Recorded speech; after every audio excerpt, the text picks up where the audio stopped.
दोस्तों, आज की कहानी है नन्नन जी, आप ठंड में मायके क्या लेने आती हो। दोस्तों, कहानी शुरू करने से पहले अगर आपने चैनल को सब्सक्राइब नहीं किया हो तो कर लीजिए ताकि आपके पास पहुंच सके हर नया वीडियो।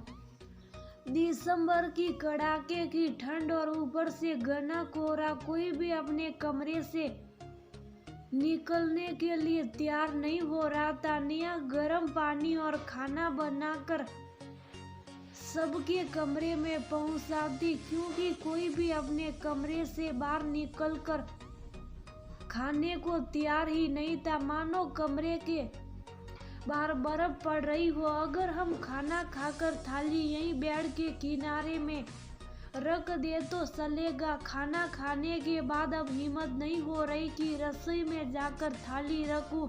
ऐसे भी खाना खाने के बाद गर्मी में गर्मी और ठंड में ज्यादा ही ठंडी लगती है। निया के पति मानव उसे कहते हैं।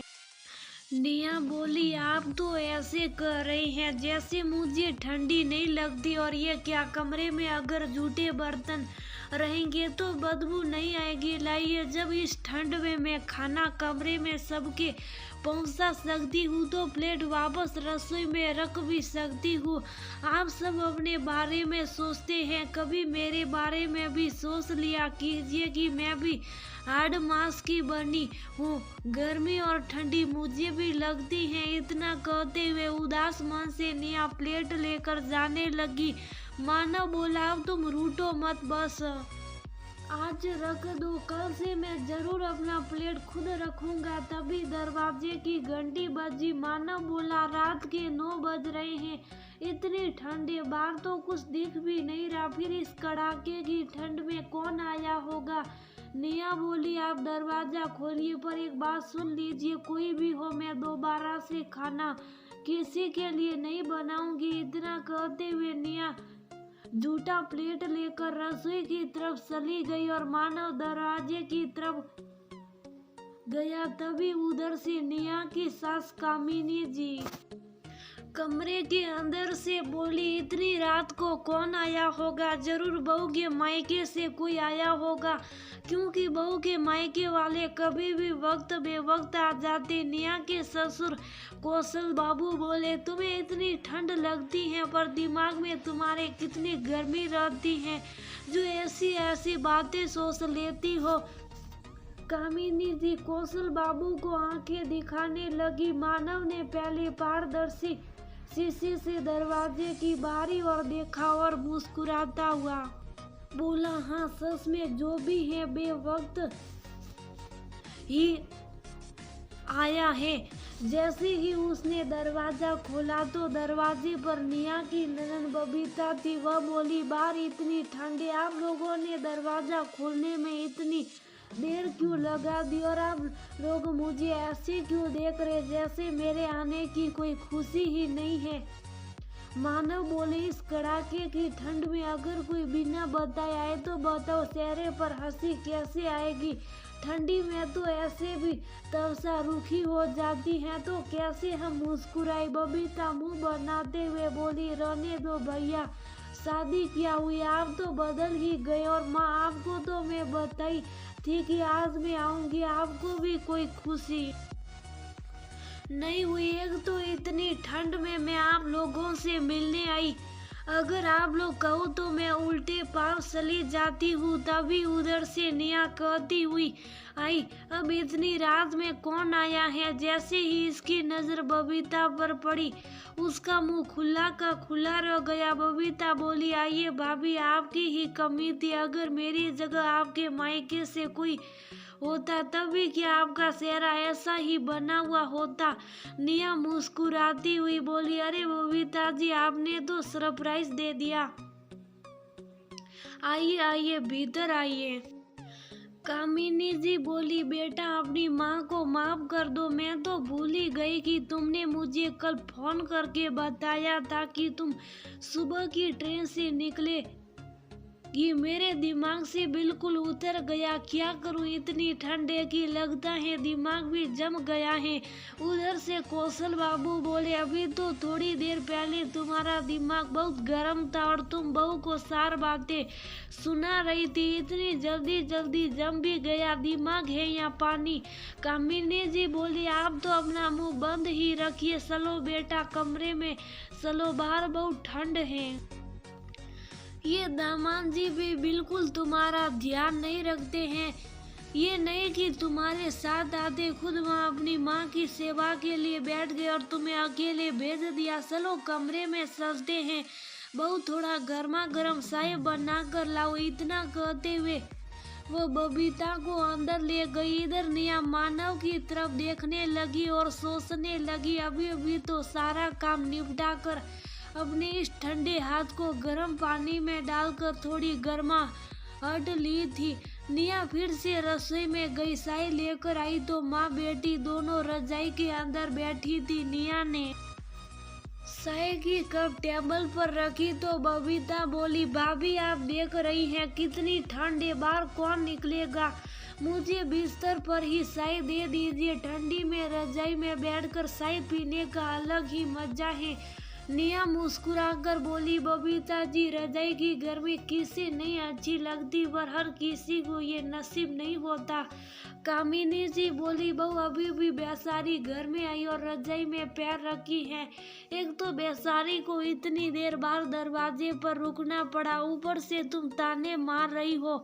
निया मुस्कुराकर बोली, मम्मी जी अगर आप मुझे पहले बता देती कि बबीता जी आने वाली हैं तो मैं पहले से सब इंतजाम करके रख दिया। अगर ठंड में इन्हें बाहर खड़ा रहना पड़ा तो उसके लिए दोषी मैं तो नहीं हूँ। बबीता तंज कसते हुए बोली, भाभी इस ठंड में इस घर में मेहमान को कुछ खाने के लिए मिलता है या वह भी आपकी मर्जी से होता है? आप बोलो तो मैं ही कुछ बाहर से मंगवा लेती हूँ, क्योंकि भूख तो मुझे लग रही है और आपके लक्षण देखकर नहीं लगता कि आपको मेरे लिए कुछ बनाने का मन भी है। तभी मानव अंदर आया और बोला, हमारा खाना पीना तो अभी अभी हुआ है, माँ के भूलने की वजह से तुम्हें थोड़ा इंतजार करना पड़ेगा। ऐसा करता हूँ मैं तुम्हारे लिए कुछ ऑर्डर कर देता हूँ, तुम्हारा मन भी खुश हो जाएगा और निया को भी कुछ बनाने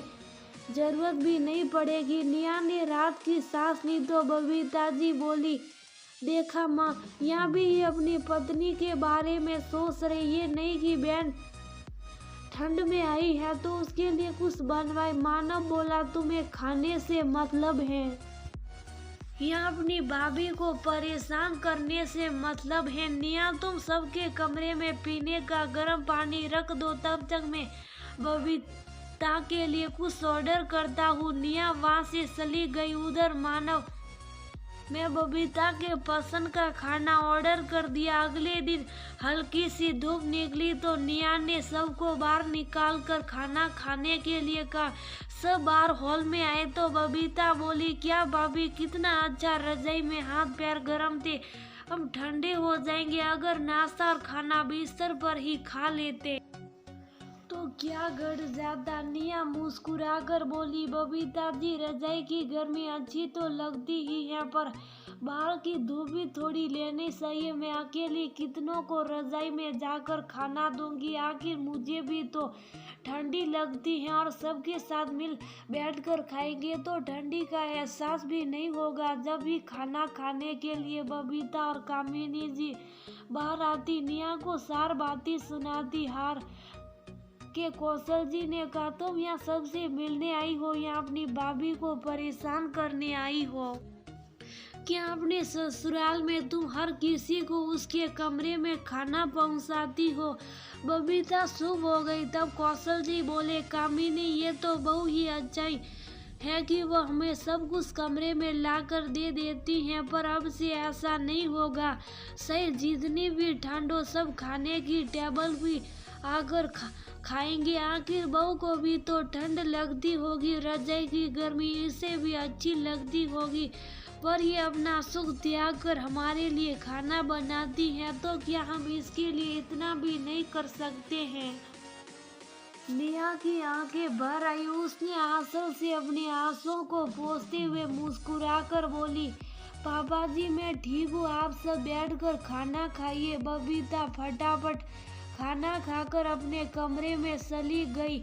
जब कामिनी जी खाना खाकर आई और जैसे ही बिस्तर पर वह बैठने लगी, बबीता बोली, माँ मेरे लिए थोड़ा गर्म पानी करके ला दो, बहुत ठंड लग रही है। कामिनी जी बोली, मैं बहू को कहती हूँ। बबीता बोली, नहीं नहीं, उन्हें कहोगी तो 4 बातें सुनने को मिलेगा। क्या माँ आप मेरे लिए इतना भी नहीं कर सकती? जाइए और गर्म पानी लेकर आइए, मैं अब रजाई से नहीं निकलूंगी।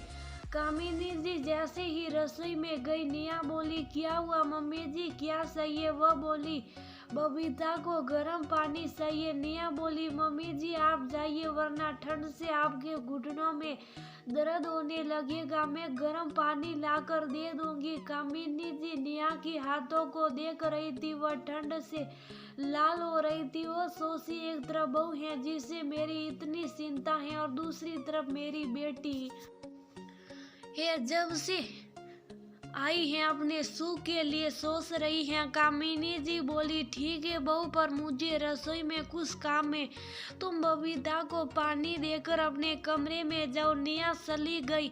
इधर उन्होंने सरसों के तेल में थोड़ा सा लहसुन अजवाइन डालकर गरम किया। जैसे ही नेहा अपने कमरे में गई, कामिनी जी तेल लेकर उसके पास गई। नेहा जैसे ही पाव रजाई से नीचे उतारने लगी, कामिनी जी बोली, ना ना, रजाई से बाहर मत निकलो, अपने हाथ दिखाओ। नेहा और मानव ने बड़े आश्चर्य से उन्हें देख लिए थे। नेहा ने अपना हाथ आगे कर दिया। कामिनी ने जब उसके हाथों पर गुनगुन ने तेल लगाए, उसे बड़ी राहत मिली, पर उसने कहा, मम्मी जी ये सब मत कीजिए, आप जाइए रजाई में, मैं खुद कर लूंगी। वह बोली, बहू रजाई की गर्मी सबकी तरह तुम्हें भी तो अच्छी लगती होगी, पर तुम कभी अपने बारे में नहीं सोचती। आज मुझे एहसास हुआ, हम गर्म पानी पीते हैं और तुम ठंडे पानी में अपने हाथ को कैसे गला रही हो। सासू कोई जला नहीं जो तुम्हारे इस कोमल से हाथ को ठिठुरते